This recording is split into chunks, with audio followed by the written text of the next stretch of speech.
Let us now consider stress at a point.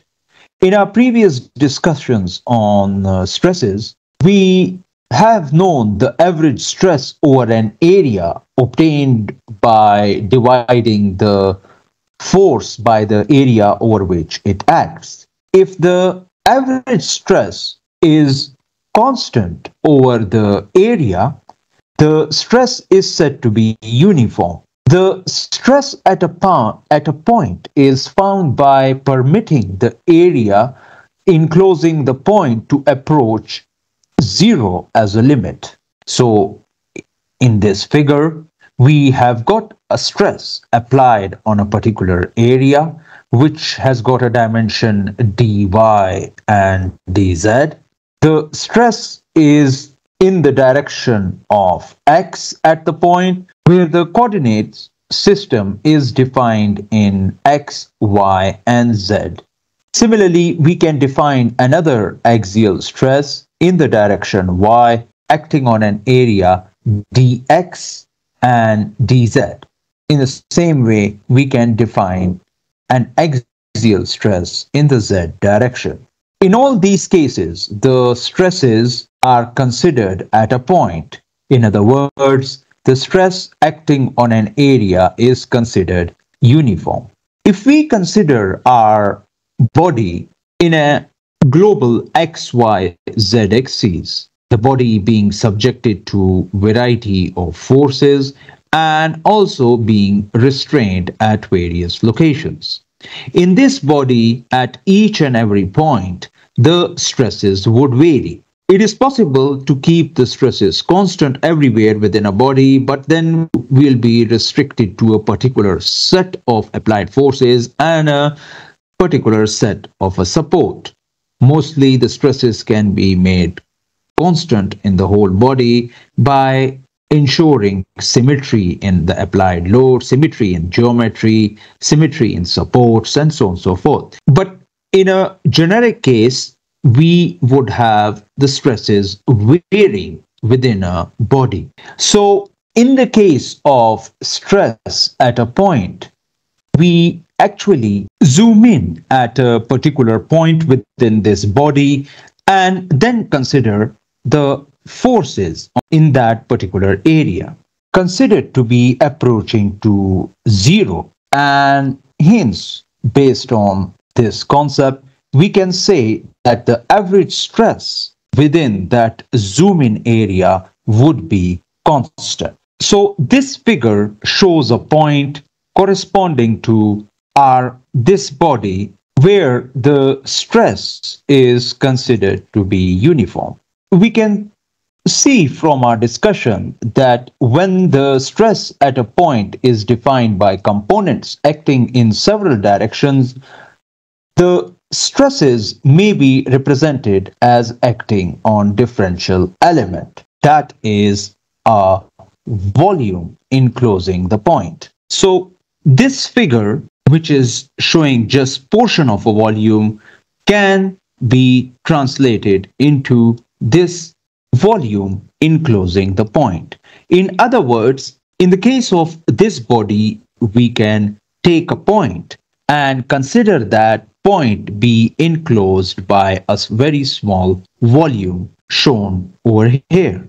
The stresses at a point can be sigma x, sigma y, tau xy, tau yx, if we are considering a 2D space, which means to say that the distribution of stresses is within a two-dimensional coordinate system.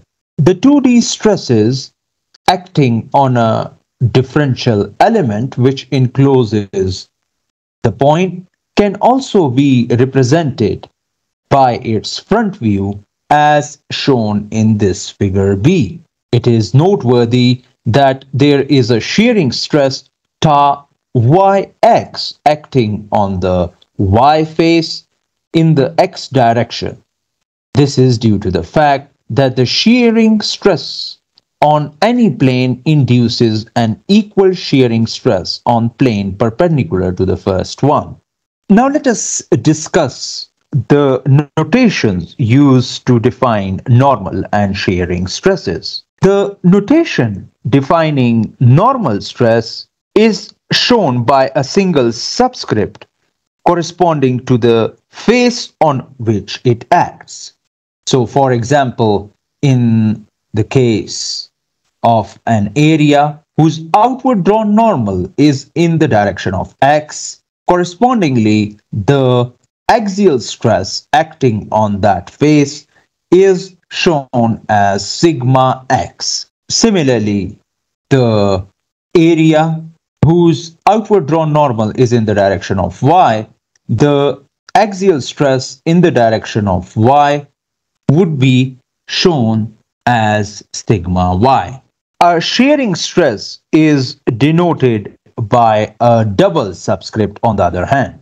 In the case of double subscript, the first letter corresponds to the face on which the shearing stress acts, and the second indicating the direction in which it acts. So if we have ta xy, that would mean that the shear stress is acting on an area whose outward drawn normal is in the direction of x, and y, the second letter, shows that the direction of this shear stress is in the y direction. From our previous discussion of shear, we know that ta xy will be equal to ta yx, since the shearing stress on perpendicular planes are equal. The following discussion will consider only the plane stress, that is the stress represented by components that act parallel to a single plane. For the state of stress shown in this plane, all the stresses are called in-plane stresses. So the axial stress on this plane will be called in-plane axial stress, and the shear stress on this plane will be called as a in-plane shear stress. Now we'll move to variation of stress at a point. In our previous discussion, we said that the stress acting at a point is represented by the stresses acting on the face of the element enclosing the point. We said that the stresses change with the inclination of the planes passing through that point, i.e., the stresses on the face of the element vary as the angular position of the element changes. In order to determine the stress variation analytically, a plane is passed that cuts the original element into two parts, and subsequently the condition of equilibrium are applied to one of the parts. So in this figure, we have the normal and the shearing stress components acting on the plane whose normal end makes an angle theta with the x-axis. If a triangular wedge is excluded from this element, that has to be under equilibrium. Thus, all the forces which arises at the face of this triangular edge element must satisfy the equilibrium conditions. The area of the inclined face, if taken as A, then the forces at each and every face can be worked out using the corresponding areas. So in this figure, all the stresses are multiplied with the respective areas in order to get the force. We have to remind ourselves that for equilibrium of forces, we need to convert all the applied stresses on each face into forces. These forces can also be shown by a point diagram in the adjacent figure. So the condition of equilibrium can be satisfied if summation of all forces in the n and t directions are equal to 0. Therefore, all the forces at this reference point must be decomposed into n and t directions. In case of summation of Fn equal to 0, we have a times sigma equal to small bracket sigma x a cos theta small bracket close times cos theta plus small bracket sigma y a sin theta small bracket close sin theta minus small bracket tau xy a cos theta small bracket close sin theta minus tau yx a sin theta small bracket close times cos theta. Please note that if area of the wedge face is taken as A, then A cos theta will be the perpendicular face of this triangle and A sin theta will be the base area of this triangular prism. So if the stresses are multiplied with the corresponding areas, we get the respective forces. For example, sigma x times a cos theta is the force in the x direction, where x is the horizontal direction. In order to take the component of this force in n direction, we have to multiply cos theta with this term. Similarly, with sigma y a sin theta, we have to multiply sin theta in order to get the component in the n direction. We can see from the vector addition rule that both sigma x a cos theta term and sigma y a sin theta term will be positive. On the other hand, the tau xy a cos theta and tau yx a sin theta are opposite to the sigma y a sin theta and sigma x a cos theta. We can also think of this summation of Fn equal to 0 equation taken as a sigma minus all the others forces summation equal to 0, and then the a sigma taken to the other side. The same procedure can be carried out in order to apply the summation of forces in t direction equal to 0. Thus, we will get a tau is equal to small bracket sigma x a cos theta small bracket close times sin theta minus small bracket sigma y a sin theta small bracket close cos theta plus tau xy a cos theta small bracket close cos theta minus tau yx a sin theta times sin theta. In both of these equations, we can see that the a term is common, which can be taken out and cancelled. Also, tau xy is equal to tau yx, and this is in accordance with the equilibrium of this element. In other words, if we take a moment at any point of this element, we would get tau xy equal to tau yx.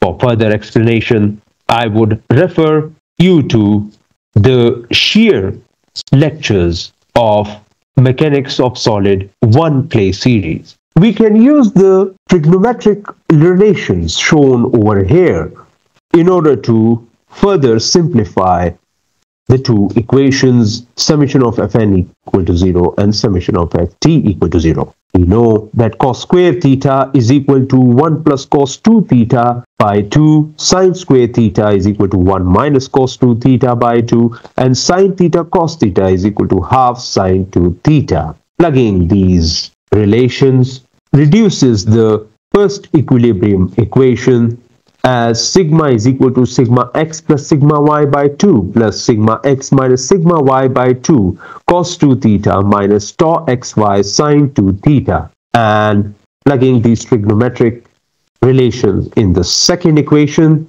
will give us tau equal to sigma x minus sigma y divided by 2 into sin 2 theta plus tau xy cos 2 theta. In these two equations of sigma and tau, we have to appreciate that the sign convention adopted would be the tensile stress at every face is positive.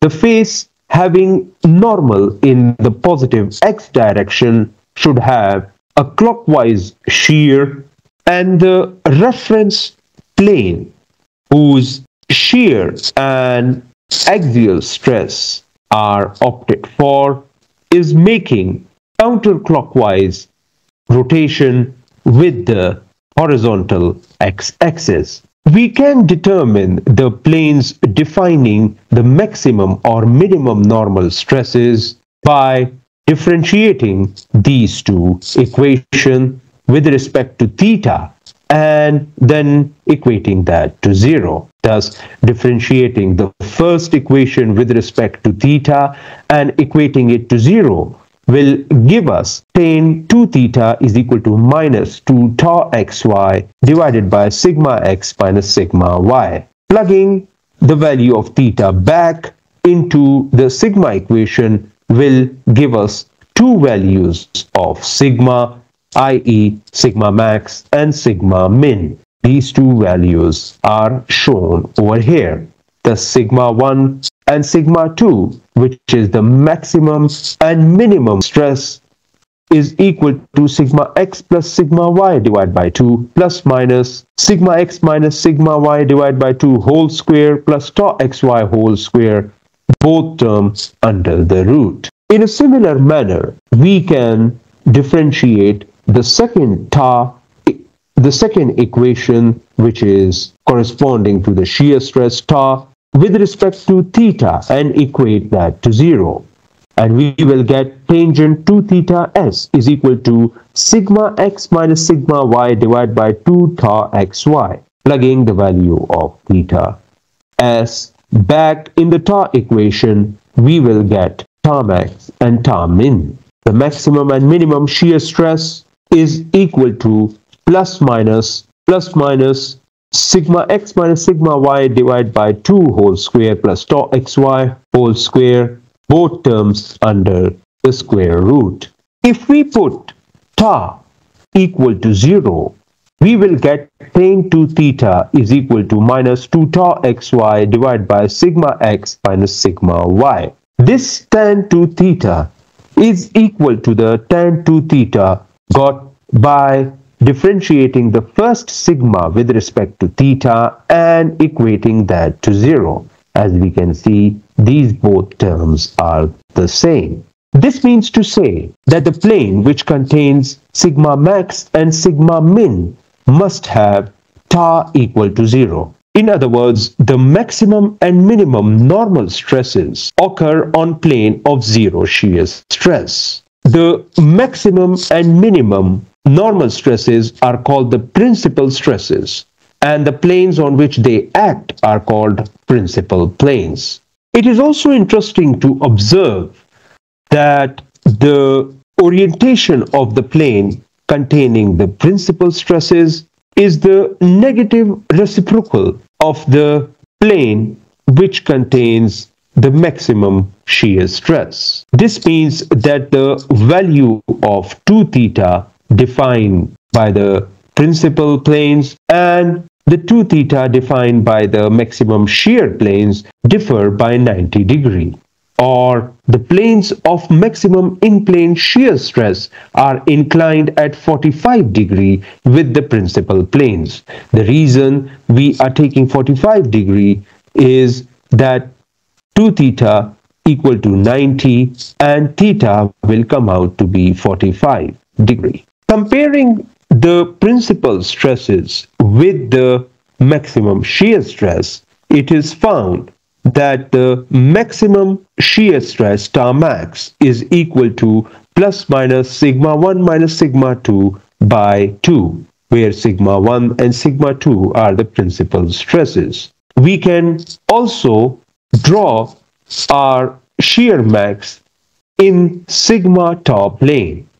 So if in a sigma tau plane we have y-axis equal to tau xy and the x-axis or the horizontal axis equal to sigma x minus sigma y by 2, then using Pythagoras theorem we can have the tau max, which is the hypotenuse, equal to sigma x minus sigma y by 2 whole square plus tau xy square, both terms under the square root. The same can be said if tau max is equal to the negative value of sigma x minus sigma y by 2 whole square plus tau xy square, both terms under the square root. The sigma and tau equation we determined over here is for the face whose outward drawn normal is making an angle theta with the x-axis, where angle theta will be positive counterclockwise. If in a similar analysis we are interested in a plane whose normal is perpendicular to the n plane, then in these two equations we can put theta equal to theta plus 90 degree, since the p-plane will be equal to theta plus 90 degree. This is also shown by an element in this figure. Therefore, for the face AD, whose outward drawn normal will be perpendicular to the n-axis, will have sigma dash equal to sigma x plus sigma y by 2 minus sigma x minus sigma y by 2 cos 2 theta plus tau xy sin 2 theta. The tau dash, or the shear stress on the face AD, would be equal to sigma x minus sigma y by 2 sin 2 theta plus tau xy cos 2 theta. Adding sigma dash equation with the sigma equation above, we find that the summation will be equal to sigma x plus sigma y. This tells us that the sum of the normal stresses on any two perpendicular plane is a constant equal to sigma x plus sigma y. In a similar manner, we can add tau dash with tau and find the equivalence of shear stress on the perpendicular planes. Now let us solve a problem to understand the concepts of variation of stress at a point in a better manner. The state of a plane stress at a point is represented by the element shown over here.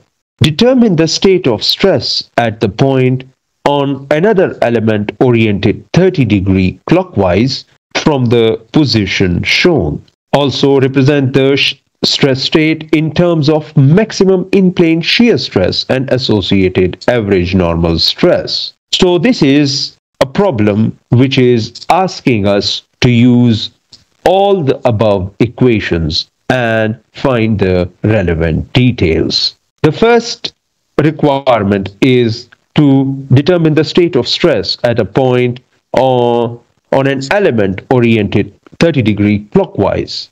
So as per our sign convention, we have tension positive, so sigma x is negative 80 megapascal and sigma y is positive 50 megapascal. The clockwise shear of the face whose outward drawn normal is in the x direction is considered positive. So the tau xy is equal to positive 25 megapascal. Now theta, as per our sign convention, will be positive if the plane of interest is oriented counterclockwise corresponding to the horizontal axis. Since we are asked to find the state of stress at an element oriented clockwise 30 degree, hence theta will be negative. In the questions, whatever state of stress is given to us is taken as a reference state of stresses and the required element stress state are determined. So if the given stress state has got 80 megapascal in the horizontal x-axis and 50 megapascal in the y-axis, then we will orient the element corresponding to this stress state by clockwise 30 degree. In our formulas, the clockwise 30 degree will be equal to 2 times the 30 degree. So plugging the value sigma x is equal to minus 80 megapascal, sigma y 50 megapascal, and tau xy plus 25 megapascal with theta is equal to minus 30 degree, we will get sigma x dash equal to minus 80 plus 50 by 2 plus minus 80 minus 50 by 2 cos 2 times minus 30 degree minus 25 sine 2 times minus 30 degree, and we will get minus 25.8 megapascal. Similarly, the shear stress tau x dash y dash will be equal to plus minus 80 minus 50 by 2 sine 2 into minus 30 plus 25 cos 2 into minus 30, and that will come out to be 68.8 megapascal. Thus, on face CD, the axial stress is compressive minus 25.8 megapascal, and the shear stress is clockwise 68.8 megapascal. Now, for the side BC, our orientation theta will be equal to minus 30 plus 90 degree, which will give us theta is equal to 60 degree. Now, using theta is equal to 60 degree in the same two equations, we will get sigma x dash is equal to minus 4.15 megapascal and tau x dash y dash is equal to minus 68.8 megapascals. All the variables in the plane CD and plane BC will stay the same except the angles. The angle for face CD is minus 30 degree, which means clockwise 30 degree. And the orientation theta is plus 60 degree, which means positive counterclockwise 60 degree. The stress state on the element can now be shown by having 25.8 compressive stress on face CD and the opposite side clockwise shear 68.8 megapascal on face CD and the opposite face. Similarly, a compressive stress of 4.15 megapascal on face BC and a counterclockwise shear stress of 68.8 megapascal on face BC. Orientation of principal element. In order to determine the orientation of principal element, we have to use this formula, which is tangent to theta is equal to minus 2 tau xy divided by sigma x minus sigma y.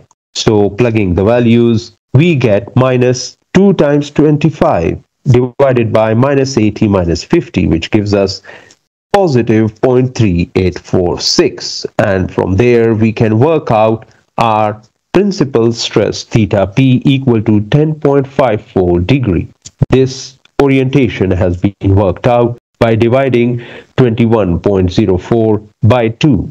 At the perpendicular plane, we would have 10.54 added to 90 degree and we'll get 100.54 degrees. Now, using the principal stress equations, we will get minus 80 plus 50 by 2 plus minus 80 minus 50 by 2 whole square plus 25 whole square, both terms under square root.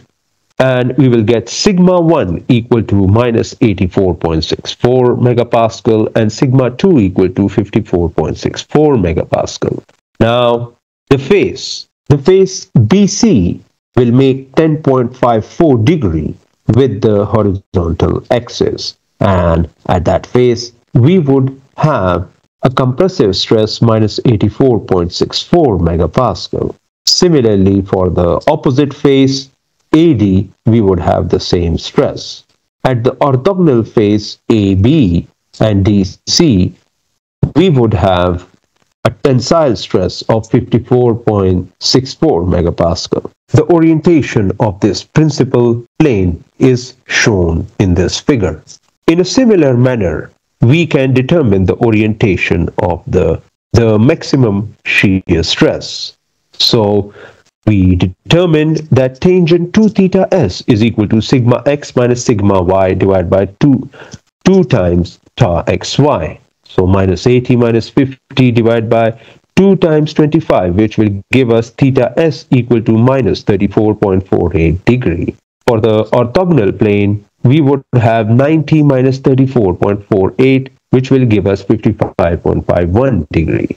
The maximum in-plane shear stress can be determined by using plus minus sigma x minus sigma y by 2 whole square plus tau xy whole square, both terms under the square root. So minus 80 minus 50 by 2 whole square plus minus 25 whole square, both terms under square root. And we will get plus minus 69.64 megapascal. In order to find out what shear stress will exist on a face whose outward drawn normal makes clockwise rotation of 34.48 degree with the x-axis, we will have to put theta s is equal to minus 34.48 degree in the tau equation shown over here. Thus, tau x dash y dash is equal to plus minus 80 minus 50 by 2 into sine 2 times minus 34.48 plus 25 cos of 2 times minus 34.48 degrees. And we will get plus 69.64 megapascals.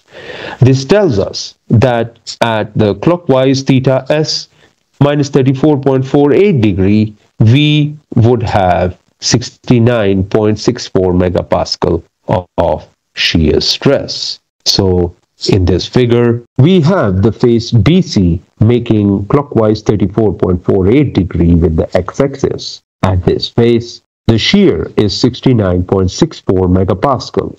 We can get the average normal stress by using the formula sigma x plus sigma y by 2, and we get minus 15 megapascals.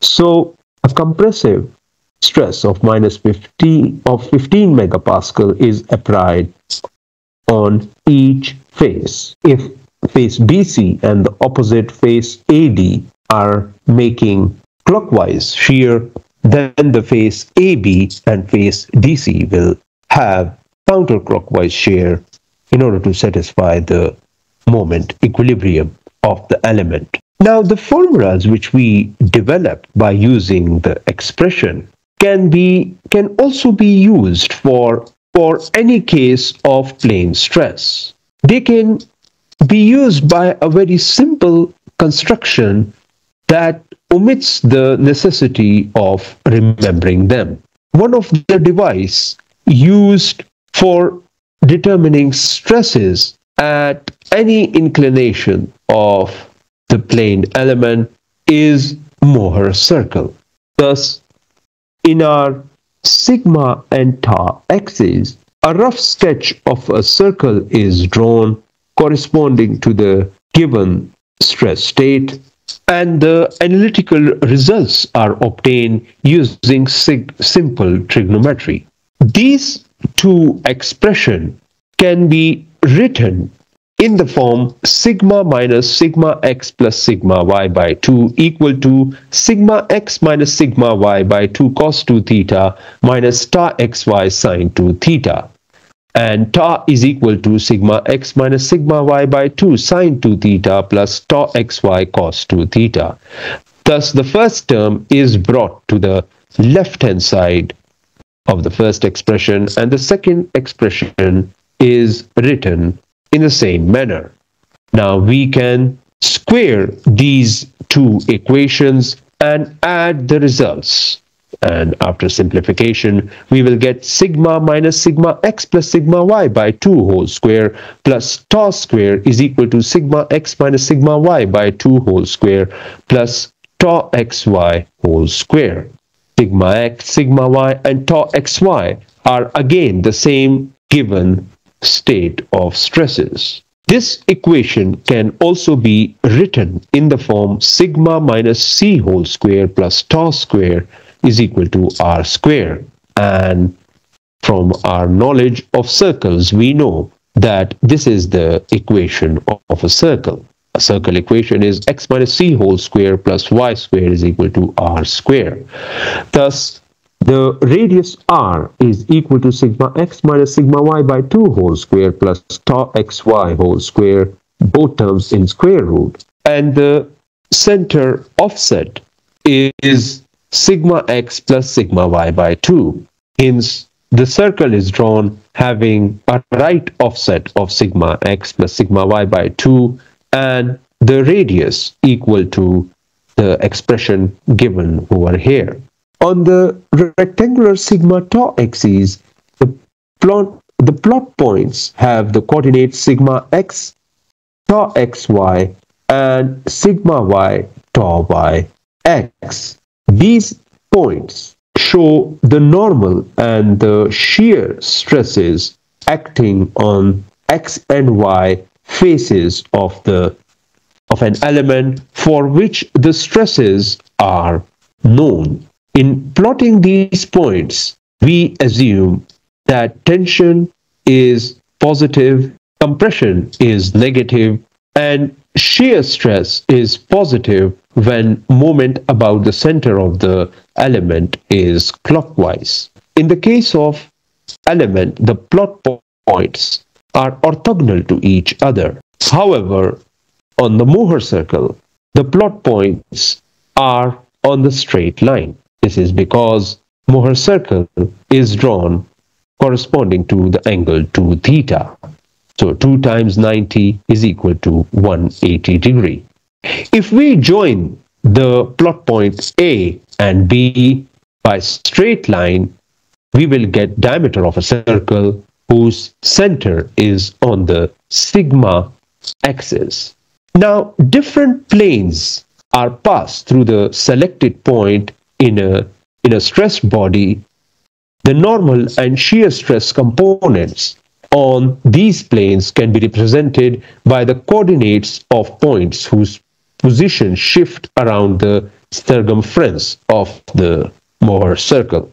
The radius of the circle to any point on its circumference represents the axis directed normal to the plane whose stress components are given by the coordinates of that point. The angle between the radii to the selected point on Mohr circle is twice the angle between the normals to the actual planes represented by these points.